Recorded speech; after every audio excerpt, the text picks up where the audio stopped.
Seja bem-vindo ao canal, e fique comigo até o final. Quer ter uma vida mais saudável? Acesse o link na descrição do vídeo. E lecionei medicina por 11 anos na Universidade de Thomas Jefferson, em Filadélfia. Além disso, eu fui diretor médico da Merck Sharp & Dohme e fui diretor executivo e cheguei a vice-presidente, na época, Ciba Corporation, hoje Novartis. Então, não só eu trabalhei na área alopática, médica por muitos anos, como trabalhei na indústria farmacêutica. E depois de tudo isso, eu concluí que, na realidade, remédio remedia. Ele é feito para isso, para remediar. Mas se você realmente quer ter resultados sem efeitos colaterais, você tem que procurar a farmácia de Deus. Porque eu acho que quando Deus criou o mundo, que ele criou as doenças, ele criou a solução para as doenças.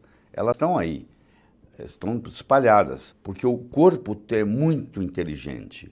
O corpo tem uma capacidade de cura absurda. Você machuca o seu dedão do pé, corta, ele vai cicatrizar. É uma inteligência de cicatrização que aparece ali.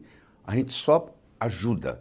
Se você sair do caminho, parar de fazer coisa errada, o próprio corpo faz isso. Então, esse é o nosso foco na medicina. Eu hoje ensino médicos a trabalhar o máximo possível usando produtos da natureza, ao invés de usar produtos sintéticos, químicos, que têm a sua aplicação em momentos especiais, pontuais, vamos colocar assim, pontuais.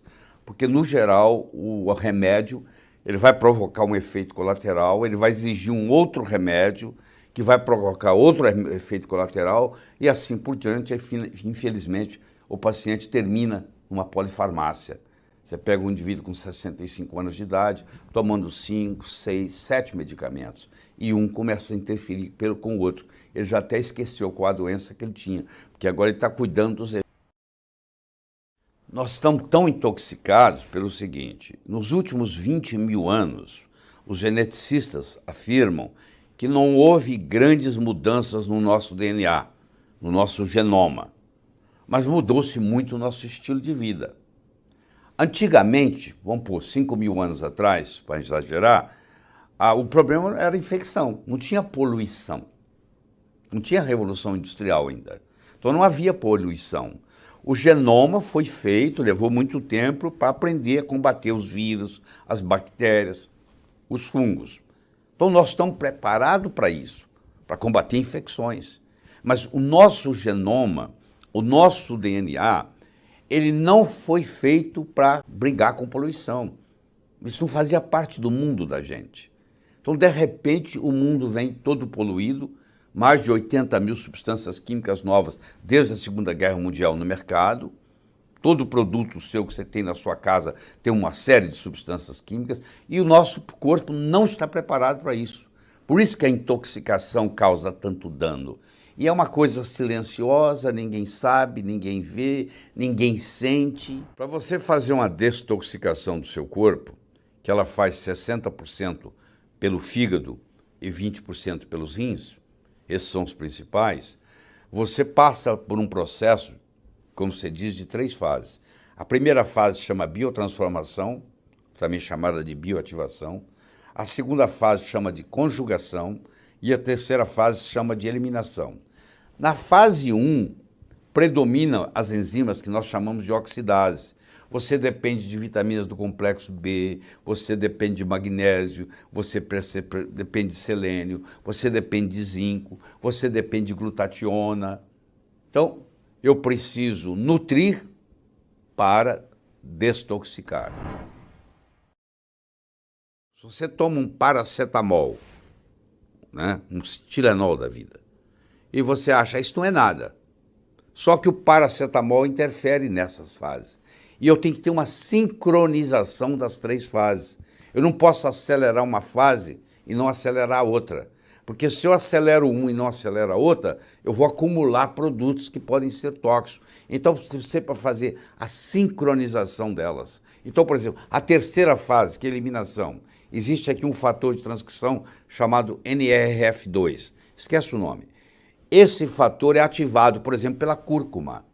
Então, se na minha alimentação eu estou usando cúrcuma, curcumina, açafrão da terra, falso açafrão da Índia, turmérico, é tudo a mesma coisa. Esse produto tem uma substância chamada cúrcuma. E essa cúrcuma facilita essas fases e elas sincronizam.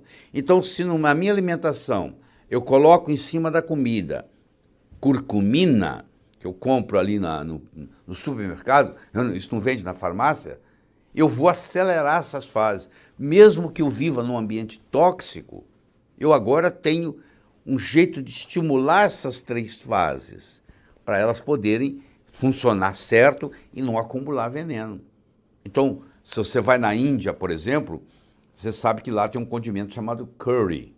Você já deve ter digerido curry em algum restaurante. Pois é, o indiano ingere curry no café da manhã, no almoço e no jantar. A Índia é o país do mundo que tem menos Alzheimer per capita, que tem menos Parkinson per capita. Por que isso? Porque eles usam no seu dia a dia, no café da manhã, no almoço, no jantar, cúrcuma. Olha que lição bonita. Então nós aqui no Brasil, a cúrcuma está aí no supermercado, você vai e começa a colocar a cúrcuma na comida. A cúrcuma é o mais potente anti-inflamatório que a natureza fabrica, fora do corpo humano. Olha que coisa fantástica. Você pegou o hábito de, depois que você serviu o seu prato, você jogar um pouquinho de cúrcuma em cima do seu prato, tá? Olha o que você vai facilitar a digestão daquilo ali, a eliminação daquilo ali. São processos simples. E aí você coloca na sua comida coentro e você começa a fazer uso do coentro, água mole, empedradura, tanto bate até que fura. Ele vai devagarinho, devagarinho, ele vai tirando os metais pesados do seu corpo. Aos poucos, mas tem que ser aos poucos, não pode tirar rápido. Se você tirar muito rápido, ele vem do tecido para o sangue, do sangue ele sobe para o cérebro, aí você tem dor de cabeça, você tem pressão alta, você passa mal, chama Hersheimer, que foi o Dr. Hersheimer que descobriu isso na Alemanha, a primeira vez, que aqui no Brasil nós chamamos de crise de cura, e que nos Estados Unidos chama healing crisis, que é quando você está fazendo um detox, e você está fazendo ele rápido demais, e essas toxinas vêm para o sangue, sobem para o cérebro e a pessoa sente mal. Então isso também não é benéfico. Senão a pessoa até desiste, não quer fazer. Então é aos poucos.